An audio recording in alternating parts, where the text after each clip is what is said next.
Welcome to the Moving Pictures Studio with Steve James, here again at Sundance, but this time with the film The Interrupters.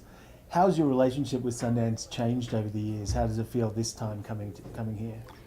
Well, it's always great to come back to Sundance, and Sundance has been really good to me over the years. I mean, Hoop Dreams premiered here, and I mean that really began my career, or at least I knew then that I'd have a career after Hoop Dreams, and then I've been able to bring back other films here over the years, and I mean, I never get tired of coming back here at all because it's a great place to launch a documentary. Yeah.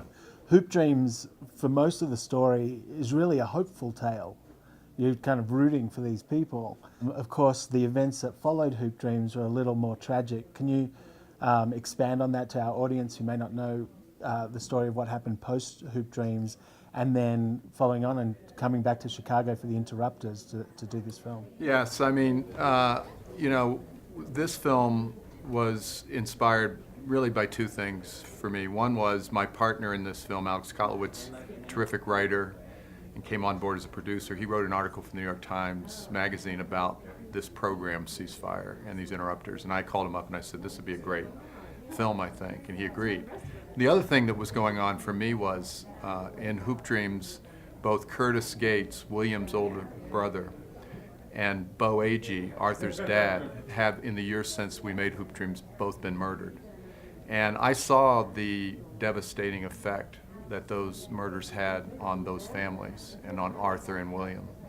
And it was kind of haunted by that. And I guess I saw this film as an opportunity to really try and delve into something that's vitally important that I think we too often dismiss as a problem that nothing can be done about.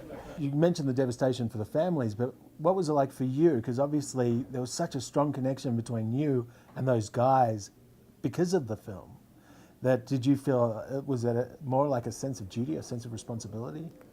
Well, my relationship to Arthur and William has remained strong over the years, and so yes, when those murders happened, it affected me as well. Curtis was murdered. Curtis was murdered on 9/11, and I got a call from William. I was in L.A. finishing a film. Yeah. I got a call from William on 9/11 at night saying Curtis had been murdered. And I thought for a split second that somehow he had been in the Twin Towers. And it just, but it wasn't that. But the timing of it obviously was profoundly, terrible in every respect. And I wasn't able to get back for the funeral because the airlines were all down.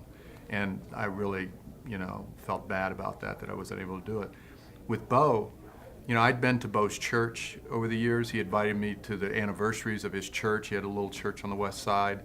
He'd embarrassed me by having me get up and speak in a black church, and so I stayed really tight with not just Arthur but with Bo over the years, and so his murder was profoundly troubling too, because in both cases these were guys who were not involved in criminal life. Their murders were a result of quirky personal things, or in the case of Bo, he sold stuff out of the back of his Oldsmobile to make extra money, and some guy murdered him in the course of a transaction. And so, these were like senseless, random, almost terrible incidents. And that's a lot of what the violence that goes on in the city is now. It's the thing that distinguishes a lot of the murder these days from the way it was, say, back in the 90s when the drug trade was at its zenith and crack cocaine, and it was just a different kind of thing going on.